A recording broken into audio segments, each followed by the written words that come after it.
When I died, Victor was out shopping for furniture with his ex-girlfriend. I had practically begged him to go with me to pick out sofas and lighting. Back then, he said work was too busy and he had no time. Yet somehow, he found plenty of time for his ex. The moment Victor got the call about my death, he seemed to go mad. His eyes were bloodshot, and he kept repeating it wasn't possible. I had written my will a long time ago, saying classy goodbyes to everyone. But sadly, not a single word was for him. When I was diagnosed with lung cancer, Victor's ex-girlfriend had just returned to the country. Without a second thought, he ditched me and headed to the airport. Watching the pouring rain outside, I couldn't help but feel sorry for myself. I wanted to tell Victor about my cancer. I had so many wishes before I died and wanted him to help me with them. But wouldn't you know it, just as I was about to say something, Lisa called. Victor said briefly, "Wendy, I'm headed to the airport to pick someone up." Who? Lisa was clutching my medical records and a pile of test results, but the moment I heard Lisa's name, I knew it was over. If it was ever between Lisa and me, Victor never picked me. 2 hours later, Victor called asking if I had made it home. I was drying my hair with a towel and replied casually, "Yeah, I'm home." "Good. I picked up Lisa today. Hope you're not mad." I paused, then said, "No. The rain was too much. I didn't want her getting soaked, so I went to pick her up." I couldn't stop laughing bitterly. Lisa getting rained on? What about me? "Victor, when you left me at the restaurant, did you even think about how I'd get home?" After a long silence, he said, "Sorry." I hung up and tossed my soaked clothes into the washing machine. How did I get home? I didn't have an umbrella, couldn't get a cab, so I had to run the whole way. I was carrying a gift, a pair of new sneakers I bought for Victor. The rain blurred my vision, and I slipped on the steps. My knee was bleeding bad, and the sneakers fell out of the box. The white fabric got splashed with mud spots. Meanwhile, Lisa posted on Twitter, "Thank goodness for you, or I'd be soaked." In the picture, she was sitting happily in the passenger seat. Victor's arm was visible in the frame. He was wearing the watch I got him, and the suit I ironed that morning. Victor and I grew up together. 3 years ago, Lisa broke up with him. He drank a lot that day, and I finally confessed my feelings. I stammered out that I'd liked him for years, but Victor said he always knew. I guess love is the hardest thing to hide.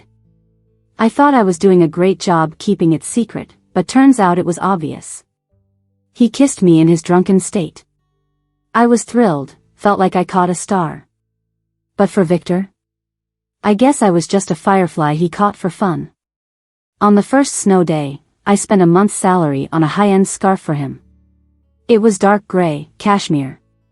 Victor smiled and thanked me, said he loved it, but he never wore it.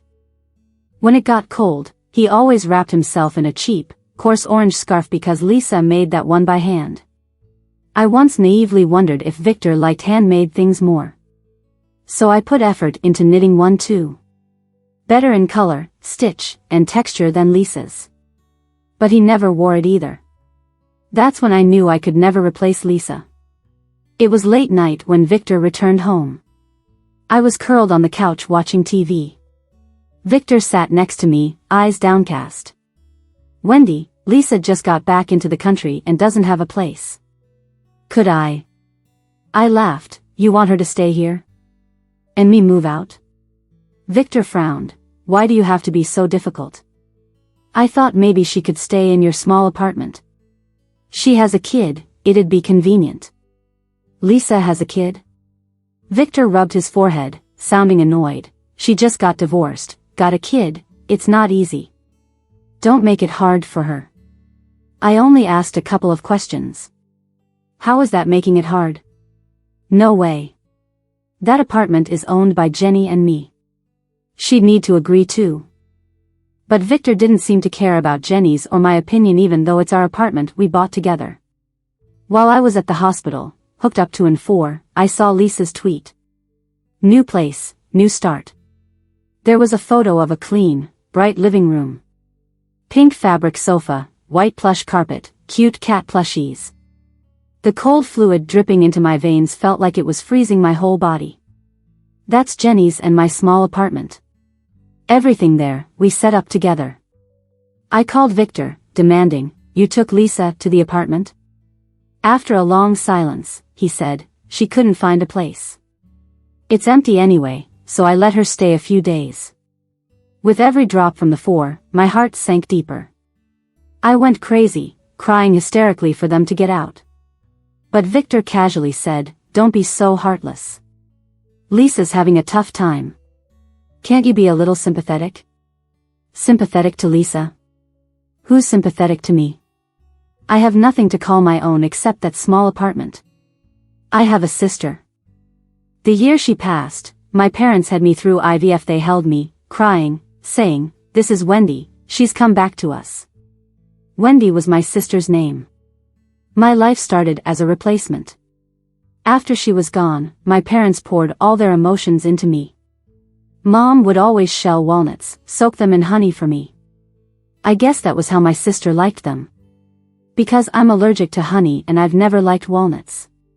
After my mom made honey walnuts for me again and brewed some honey water, I stopped her. "Mom, I don't eat honey." "What?" "Wendy loves honey." I always remember that. I'm allergic to honey. No way. You've been healthy since you were little and never allergic to anything. I mumbled, "I'm not Wendy." She pushed the honey water closer to me again. "What are you talking about? Just drink it." I sighed and reluctantly pulled out my medical record. "Mom, I've been in the hospital twice this month because of allergies." Mom glanced at it and tossed my medical record into the trash.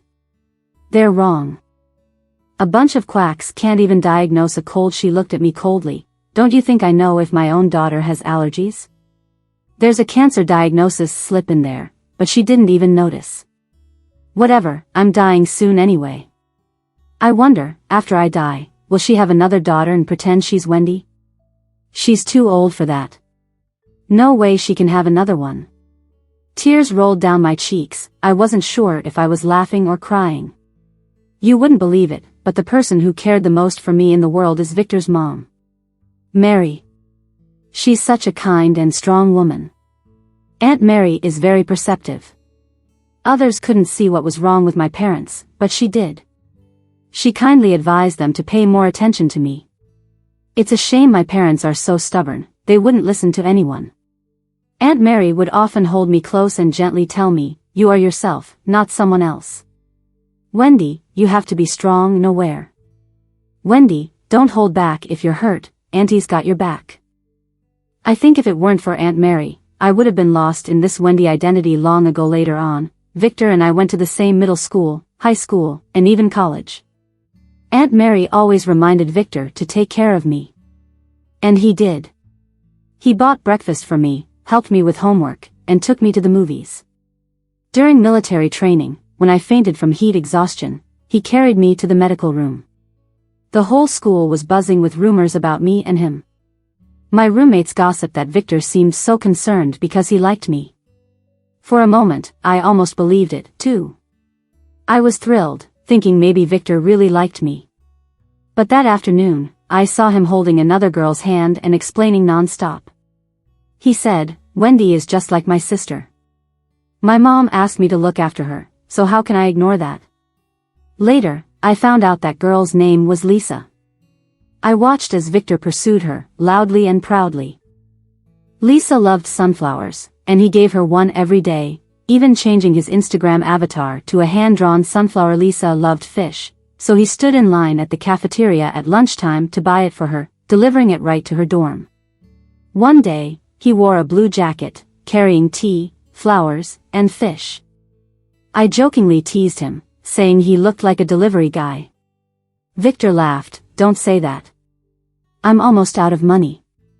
I'll have to deliver food to keep pursuing her." Hearing that, I felt a bit bitter. After considering for a long time, I transferred half of my living expenses to him.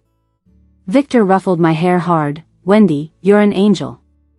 It's worth being good to you." The day Lisa accepted his confession, Victor was as happy as a child. He took me out to eat. At the table, they were so sweet. Victor was either serving her dishes or pouring soup, making sure Lisa was full. I sat across from them, forcing a smile until my cheeks hurt. My fingers clenched painfully, eyes feeling dry. Lisa seemed to notice something was off with me. "Wendy, your eyes look odd." Victor paused, looking at me. "Wendy, are you sick?" I shook my head. "No, I stayed up watching dramas last night. My eyes just feel uncomfortable." Not sure if I should call Victor considerate or not. After eating, he went to the pharmacy and got me some eye drops. "These drops ease fatigue, use them at night. And these vitamins, take them 3 times a day." I tucked the medicine into my bag. He frowned. "Don't stay up late, be careful with your eyes at your age." I lowered my head. "Okay, you're really naggy." Lisa stood next to him, fingers interlocked with his. I heard her whisper jealously in Victor's ear, I'm jealous." Victor squeezed her hand. A cool breeze blew, and my nose felt a bit stuffy again. I zipped up my bag and smiled at them. "I'll head back to school. You guys keep enjoying your date." I tried to avoid them as much as possible. During their hot and heavy time, Victor and I barely had any contact. Yet Lisa would still get upset sometimes she heard that Victor once carried me down a mountain, and cried demanding Victor do the same for her. Back then, I went with Victor to a temple on the mountain for blessings and scraped my knee. I bled a lot, and there was no clinic up there. Victor was panicked and had no choice but to carry me down the mountain for medical help. We were just teenagers back then. A 3 to 4 hour journey, during which I chatted non-stop, finding topics to distract him. Victor thought I did it to keep him from getting bored. I actually just wanted to cover up the sound of my heart pounding like crazy. So loud, it would have been obvious if I got any closer. But when Lisa asked me for details, I just said, "When did that happen?" "I don't even remember." Victor playfully knocked my head. "You little ingrate, I got blisters on my feet that day, and you forget?" Holding my head, I said, "Maybe it happened, but it's not as dramatic as you say." "No way, it was from the top of the mountain. It was probably just a few hundred meters." Victor wanted to say more, but Lisa pinched him.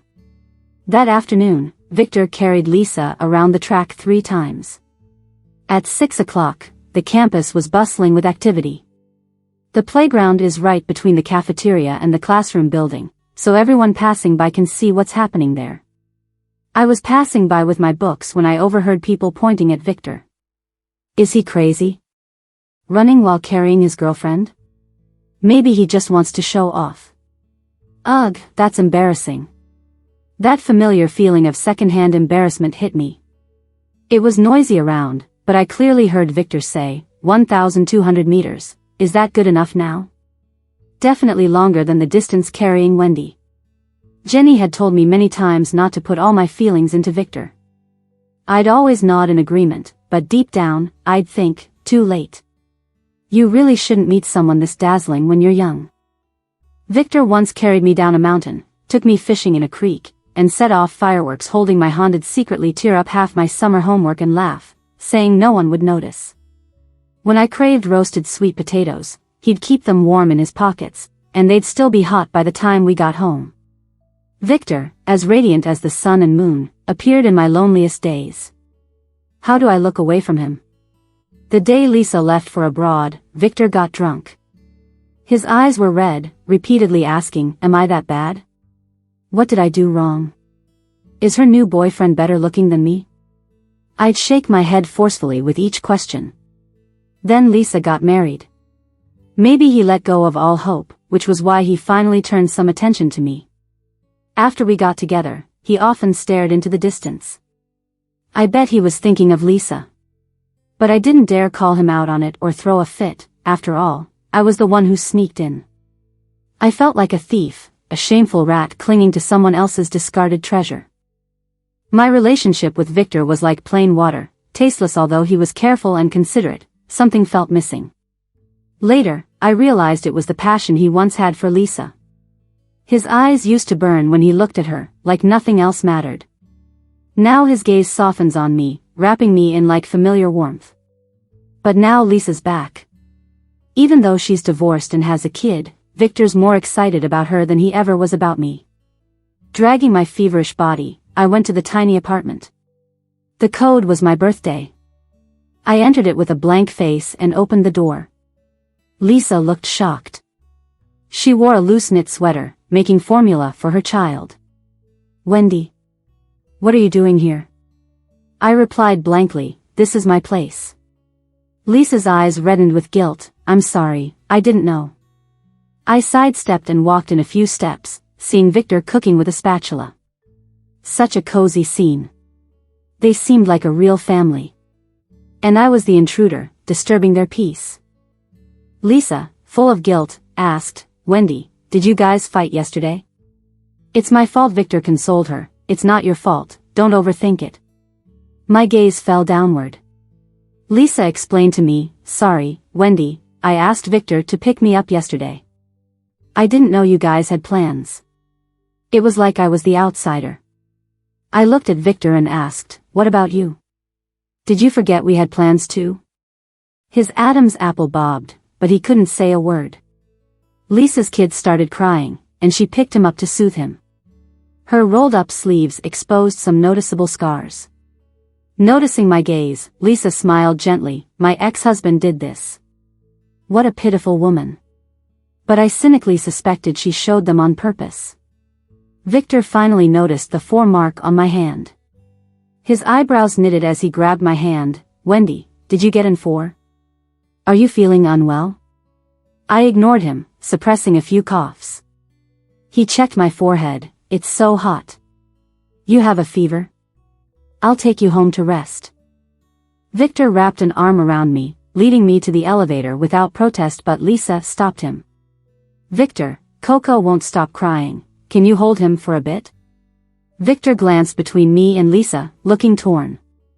I pressed the elevator button, staring at him, waiting for him to make a choice. Sure enough, when it came to choosing between me and Lisa, it was never me. When I got home, I finally saw Victor's text. "Wendy, Lisa needed to make formula, so I went up to help. Can you wait downstairs for a bit?" I looked at it briefly before turning off the screen. What gave Victor the idea I'd wait? I'm not some workhorse, not just standing there waiting. That's what I tried telling myself, yet my eyes betrayed me, turning red. When Victor returned, he brought me steaming roasted sweet potatoes. Sitting on the coffee table, they gradually cooled off, losing all warmth and softness. After his shower, he came out. "Why aren't you eating?" I glanced dismissively. "I don't like them." "But you used to like them." "What do you want, some roasted chestnuts?" "I can go get you some." I looked up. "Is this you making it up to me?" His Adam's apple moved. "It's not like that. Don't overthink it. You're not usually this attentive." Victor sat next to me, making the couch sink. He brushed aside my bangs, smiling. "Don't I treat you well?" That felt like a cushion pressed to my chest, hard to breathe.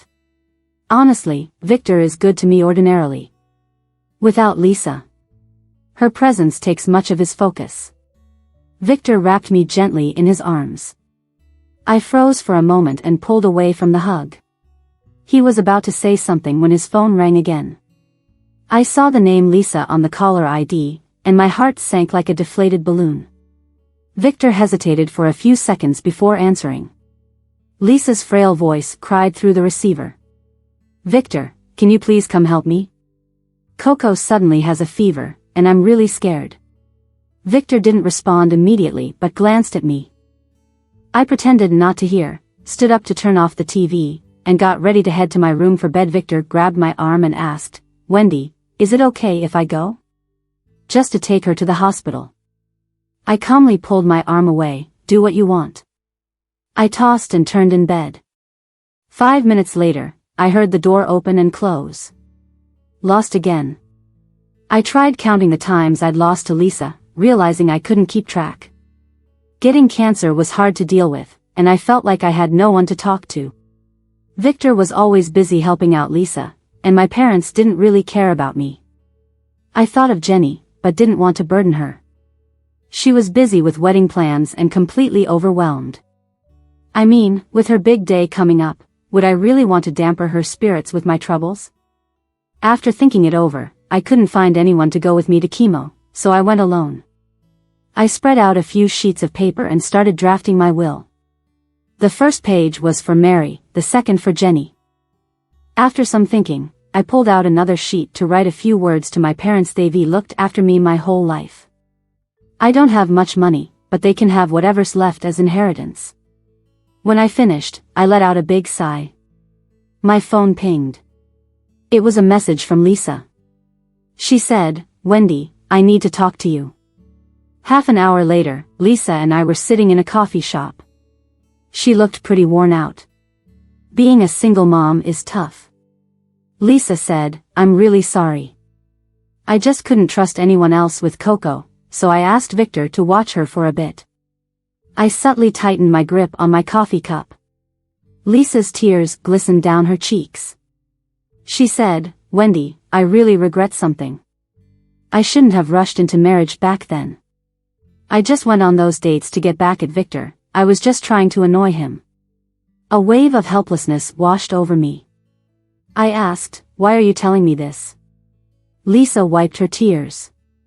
"You and I are different, Wendy. I'm divorced, have a child, and no job.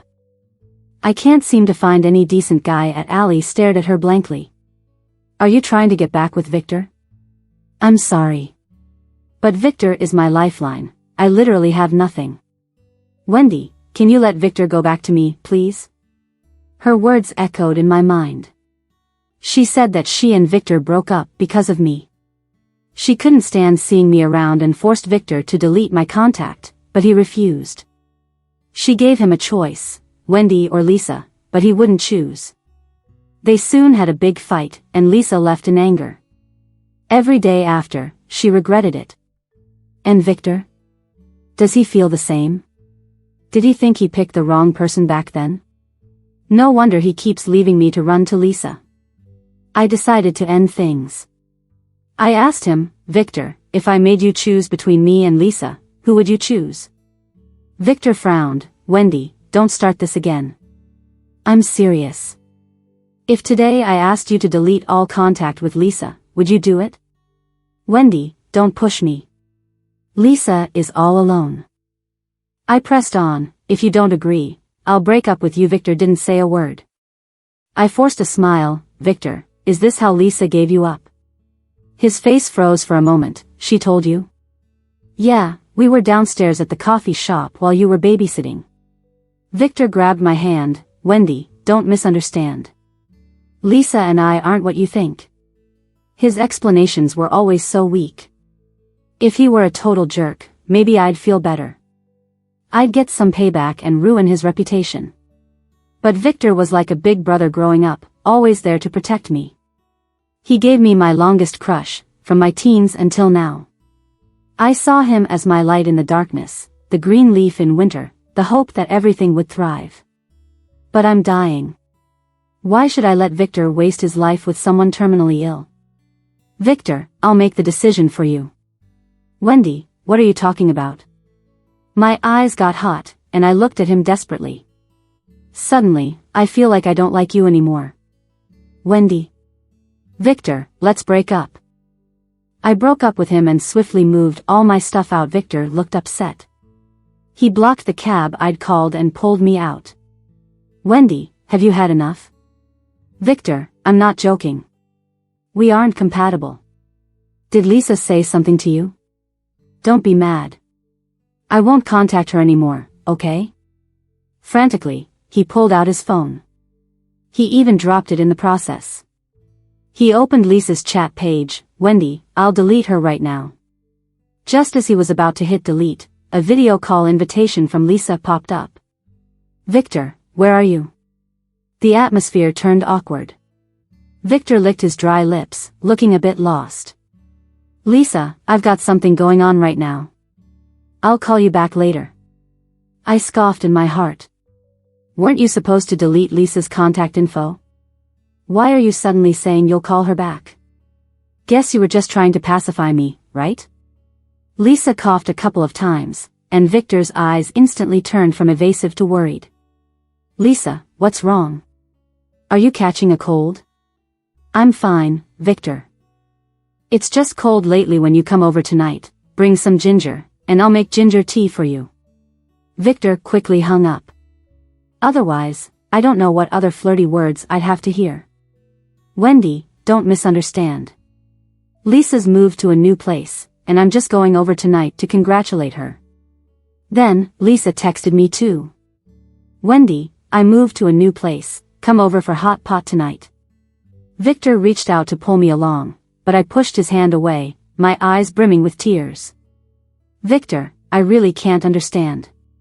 I've clearly said I'd step back, so why can't you just let me go? I'm so fed up. You and Lisa are like a match made in heaven. You two are perfect together, so why can't you just leave me be? Of course, I didn't go to Lisa's. But Victor did. He apologized to me before he left, saying Lisa was in a rush and he had to go. Wendy, I'll be back later to be with you. I was on the brink of tears. I've already told you we're breaking up, okay? Why do you never take my words seriously? Jenny had some time tonight and joined me for a few drinks. I vented about Victor and Lisa reigniting their old flame yet acting like it wasn't happening, and Jenny was fuming. Victor's got some performative personality. He's playing you every day, isn't he? I told her about Victor being at Lisa's place now. Jenny put her hands on her hips. Can't you just slap him a few times? I said I'd definitely smack him next time, but inside I thought, never mind, I'm checking out soon anyway. No point arguing with mortals. With dim lighting, I blocked every way Victor could contact me. Victor couldn't get through and began frantically calling Jenny. Jenny's head was spinning, and she held her vibrating phone like it was a hot potato. Wendy, should I answer it or not? Don't answer, just block him. She did just that, and finally, there was some peace. But not long after, Mary started calling me. Mary's way too kind to me, so I couldn't ignore her, and reluctantly picked up Mary. Wendy, you scared me to death. What's going on? Victor said he can't reach you and can't find you anywhere. He thought you were missing. Mary, I'm fine. Don't worry. Mary is incredibly wise, and she immediately sensed something from my voice. Wendy, did you have a fight with Victor? Did he make you upset? I hadn't shed a tear until I heard Mary's gentle voice, and it broke me. Tears started streaming down my face. Suddenly, I felt so wronged, so pitiful. What did I do wrong? Why does all the bad luck fall on me? Even though I bit my lips hard to keep from sobbing, Mary noticed. Wendy. Are you crying? What's going on? Don't cry, don't cry. Tell me, and I'll stand up for you, okay? As I longed for Mary's warm embrace, I chastised myself for being so weak. Would I really tattle on Victor? Would I let Mary know her son is such a jerk? I only told Mary, Victor and I broke up. It's just that I don't feel anything for him anymore. Mary didn't believe it, and Victor certainly didn't either. So I decided to stay in a different city, out of sight, out of mind. My condition worsened. Looking in the mirror, I saw my pale, yellowed face and felt like life was slipping away. The nurse asked about my family, and I said I had none, nor any friends. She looked at me with concern. This won't do. You need someone to look after you. True, I'm really running on empty. I do need help. So, I got a caregiver. She was a chubby lady who was always smiling and showed me photos on her phone every day. This is my daughter, and here's my grandson. Look, here's them on vacation, taking pictures by the sea. This is my grandson's pet bunny. Listening to her talk about her happy family, I couldn't help but feel a little envious. If only I could live like that. I originally wanted to leave this world quietly, unnoticed. But my caregiver, Mary, told me a nice girl like me needs someone to see me off. I joked, Mary, I'm really glad I met you when it's time. Just having you by my side is enough. She frowned. Wendy, that's not right. You have family and friends, and you need to let them know. But I don't want to disturb anyone. My best friend is about to get married. I don't want to intrude. Don't talk like that. Mary slapped the bed. Think about it, if you're gone before she knows, imagine how regretful and sad she'll be. She'd blame herself to death. How will she even get married? I thought about it for a long time and realized Mary made a good point. So, I clenched my shirt tight and dialed Jenny's number. A few hours later, she was standing at the door to my hospital room. Her eyes were so red, like she wanted to eat me alive. I hid under the covers and whispered, "Why are you so scary? I'm the patient here. You can't yell at me." But she didn't yell at me. She held me tight and cried so hard she could hardly breathe. The caretaker, Mary, said, "Whenever Jenny shows up, your spirits lift so much." She washed some apples and smiled, "See? Patients really do need their friends around." But Jenny's face looked incredibly sooty. Held her hand and tried to comfort her. "Jenny, for real, I feel like my life's been worth it. No regrets." "But I do have regrets. Wendy, you're such a good person. Don't say things that make me sad. I want to be happy. Tell me a joke, please." Jenny wiped her eyes fiercely and pulled out her phone to find jokes. But she only got to the third one before I fell asleep. My body was just too weak. I was like skin and bones. Looking at my dry, yellowed arm, it was like it was painted somehow. Is this really what skin can look like? I was having a hard time accepting it. A few days ago, I even joked with Jenny, holding up my arm, "No wonder we're called yellow-skinned. I'm practically glowing." But in truth, the pain was driving me insane, and even talking was a struggle. If I could just sleep and slip away, that would have been okay. At least I wouldn't feel the pain. On the day I was about to leave, miraculously, I felt a lot better. I knew it was probably that final burst of energy before the end. I opened my eyes and looked out the window, seeing a beautiful, fiery sunset. So pretty. I guess I'm lucky, leaving this world on a rainbow cloud. "Jenny, don't cry. I really have no regrets now." But Jenny read me like a book. She picked up her phone and made a call. "Wendy, you want to hear Victor's voice, right? I'll call him." I used my last bit of strength to nod my head. Jenny put the call on speaker. After 3 or 4 rings, the other side picked up. "Hello? Jenny? Did you find Wendy?" Jenny was choking back tears, and I didn't have the strength to speak. Victor kept asking, "Why aren't you saying anything? Is it Wendy?" But then suddenly, a familiar woman's voice came through the phone. "Victor, what do you think of this beige couch? And this picture frame, maybe for the living room?" I understood then. Victor was out shopping with Lisa. I once asked Victor to go furniture shopping with me. Wanted to get some decorations for our cozy little home. What did he say back then? Oh, yeah, he said he was too busy with work. But now he had all the time in the world for Lisa. I really lost, didn't I? Jenny hung up and held my hand, whispering in my ear, "Wendy, Victor is in a meeting now. Did you hear his voice?" Silly girl, my hearing and vision have been so bad lately. She probably thought I didn't hear Lisa. But somehow, right before the end, I heard everything crystal clear. Lisa's playful tone, Coco's laughter, the store announcements. All these sounds flooded my mind. I wanted to lie to Jenny, tell her I didn't hear anything, so she wouldn't be sad for me. But I didn't get the chance to say anything before I slipped away. That's fine. Let it end here. The first time I met Wendy, she was just a little girl in kindergarten. She lived across from me and always followed me around, calling me Big Brother. The day I realized she liked me was on my 18th birthday. I went out with friends and got home really late. But Wendy was there, waiting at the door. She made a cake herself. The writing was crooked, and the frosting was a bit runny. We sat in the stairwell and finished it bite by bite. As I was about to go inside, Wendy stopped me. "Big Brother, I hope you're happy forever." I patted her head. "Got it, Wendy." It was the best birthday gift I'd ever gotten. I always remembered the look in her eyes that day, sparkling like a pool of clear water. That's when I started to realize she liked me. But I couldn't return those feelings. I always saw her as a little sister. Later, I met Lisa. At a school event, Lisa took the mic and boldly criticized some unfair school rules. Everyone was drawn to her courage and sincerity, including me. Seeing the lively and carefree Lisa, I felt a deep connection. I pursued her for a while, but she didn't accept at first. Eventually, Wendy got into our school too.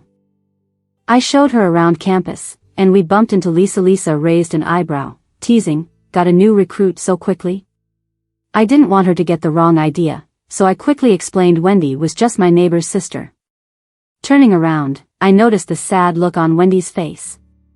When I started dating Lisa, we argued sometimes, mostly about Wendy. Lisa always said I liked Wendy, but I thought she was just imagining things. Whatever I gave Wendy, Lisa demanded the same, even the seashell I gave Wendy when we were kids. Sometimes I really thought she was being unreasonable. Eventually, Lisa and I broke up, and she married someone else. I tried to drink my sorrows away, but no amount of alcohol was enough. That night, Wendy confessed her feelings to me. Watching her bright eyes, her shaking hands, I strangely agreed. Our relationship didn't change much. Wendy was always so sensible, never whining, never starting fights. As a girlfriend, I always thought she was too rational.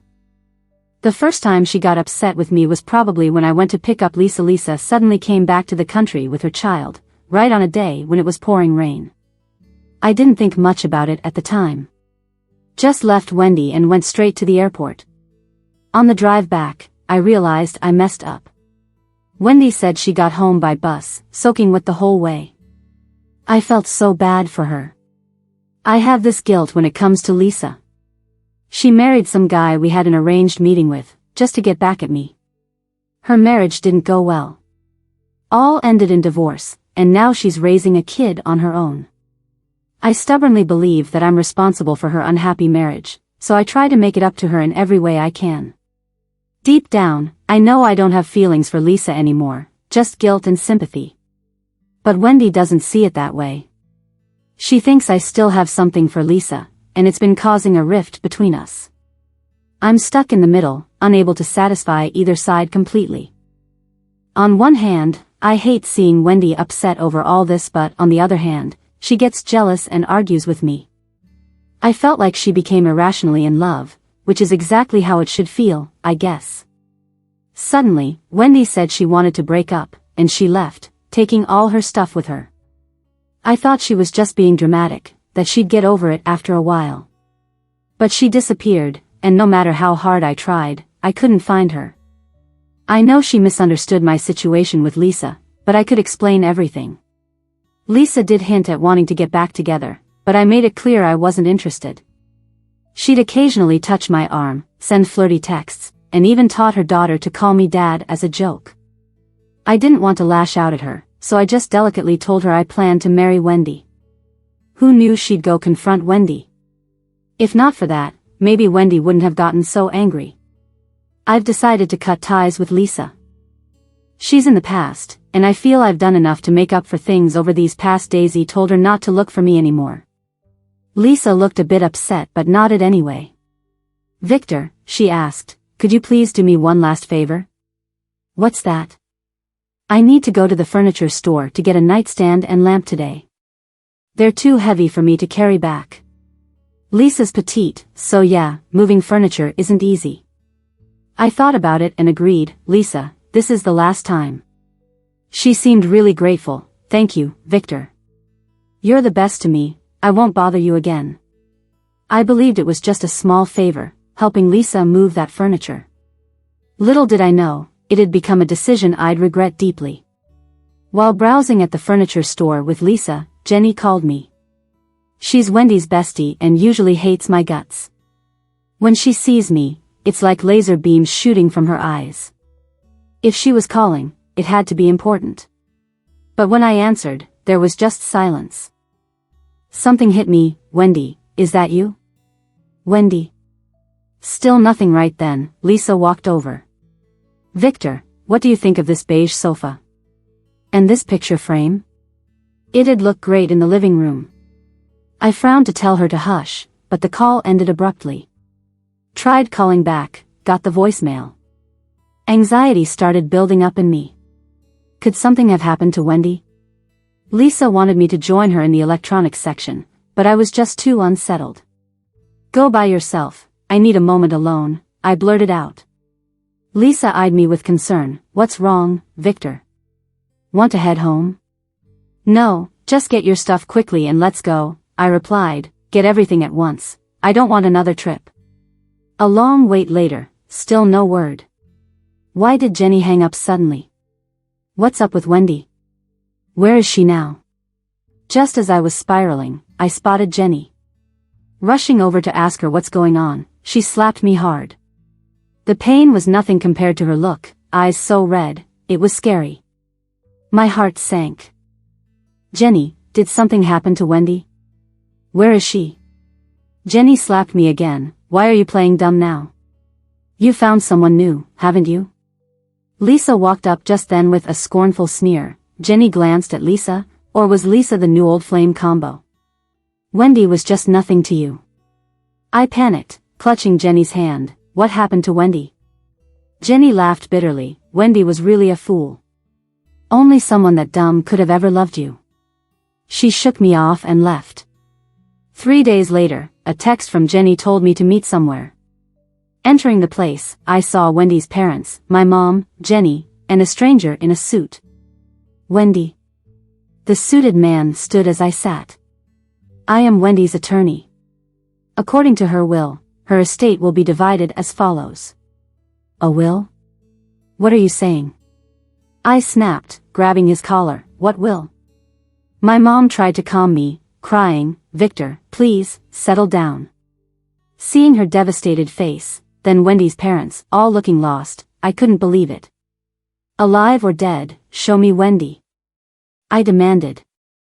Jenny shot up. Think I'm kidding? I'll take you to see Wendy's body. I searched her expression desperately, hoping for a bad joke. Maybe it was still Wendy's anger, her way of playing a cruel trick. It had to be a lie. Wendy was so vibrant, so sweet, how could she just vanish like that?